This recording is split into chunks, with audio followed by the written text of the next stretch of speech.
क्या आप विश्वास कर सकते हैं कि ऐसी उम्र जब हम आप खुद को पूरी ज़िंदगी के लिए तैयार करते हैं, या जब हम कड़ाके की ठंड में रज़ाई में दुबके रहते हैं और जब बरसात के दिनों में नम हवा अलसा कर हमारे दिमाग में नशे की तरह छा रही होती है, तो जीवन के ऐसे नाजुक पड़ाव पर युवा ने आंखों में स्वयं कुछ बड़ा करने के सपने देखे हैं, जिसके लिए वह रोज़ 16 घंटे काम कर 360 करोड़ से भी ज़्यादा कंपनी की नींव रख दी हो।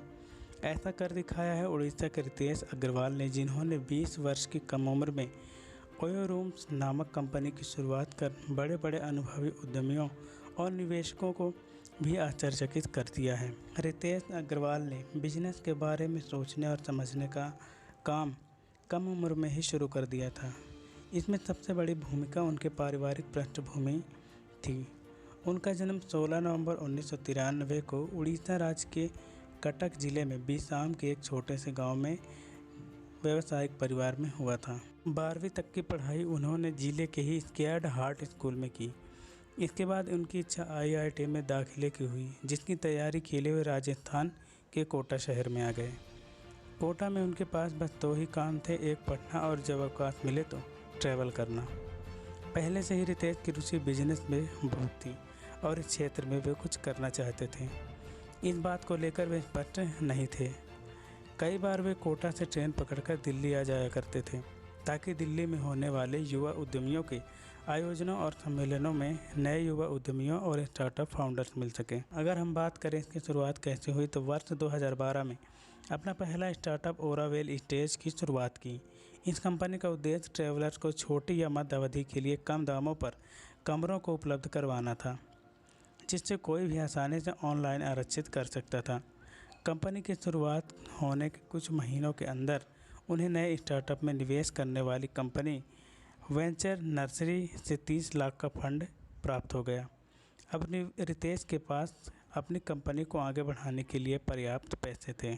बहुत ही कम समय में उनके नए स्टार्टअप को मिली इन सफलताओं से काफ़ी उत्साहित हुए और वे अपने स्टार्टअप पर और बारीकी और सावधानी से काम करने लगे।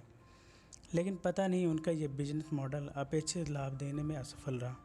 ओरावेल स्टेज धीरे धीरे घाटे में चला गया। ये परिस्थिति को जितना सुधारने का प्रयास करते, स्थिति उतनी ही खराब हो जाती थी। अंत में उन्हें इस कंपनी को अस्थायी रूप से बंद कर। अब बात करते हैं जब ओरावेल स्टेज बन गया ओयो रूम्स। रितेश अपने स्टार्टअप के असफल होने से निराश नहीं हुए और उन्होंने दोबारा स्वयं द्वारा अपनाई गई योजना पर विचार करने की सोची, ताकि इसकी कमियों को दूर किया जा सके। इससे उन्हें यह अनुभव हुआ कि भारत में सस्ते होटल्स और कमरे मिलना या ना मिलना कोई समस्या नहीं है, बल्कि कमी है होटल्स का कम पैसों में बेहतरीन मूलभूत सुविधाओं को ना कर पाना। उनकी ऐसी ज़िंदगी हो चुकी थी और इतने व्यस्त थे अपनी ज़िंदगी में कि उनके पास ज़्यादा पैसे होते हुए भी मैले गंदे कपड़े पहने रहते थे। लेकिन इस बार उन्होंने पुनः विचार किया और फिर क्या, वर्ष 2013 में फिर ओरावेल स्टेज लॉन्च हुआ। अब ओरावेल का नया नाम ओयो रूम्स था, जिसका मतलब होता है आपके अपने कमरे। ओयो रूम्स का उद्देश्य अब सिर्फ ट्रैवलर्स को किसी होटल में कमरा मुहैया कराना भर नहीं रहा, बल्कि कमरों की गुणवत्ता का भी ध्यान रखा जाने लगा। अगर ओयो रूम्स के सफलता के कदम के बारे में बात करें, तो इस बार रितेश पहले की गलतियों को दोहराना नहीं चाहते थे। इसलिए उन्होंने एक बिजनेस फर्म 17mm के CEO भावना अग्रवाल से मिलकर बिजनेस की बारीकियों को बेहतर ढंग से जानने का प्रयास किया। प्रारंभ में ओयो रूम्स को लगातार ग्राहक मिलते रहे, इसलिए उन्होंने लगभग दर्जन भर होटलों के साथ समझौता कर लिया। इस बार रितेश की मेहनत रंग लाई और वैसा ही हुआ जैसा वे चाहते थे। किफ़ायती दामों पर बेहतरीन सुविधाओं के साथ ट्रैवलर्स को ये सेवा बहुत पसंद आने लगी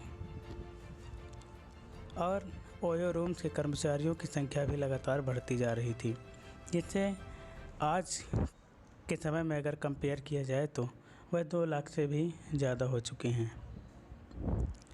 आज मात्र 2 वर्षों में ओयो रूम्स 45,000 से भी ज़्यादा होटलों की श्रृंखला 1 लाख कमरों के साथ देश की सबसे बड़ी आरामदेह एवं सस्ते दामों पर लोगों को कमरा दिलाने वाली कंपनी बन चुकी है।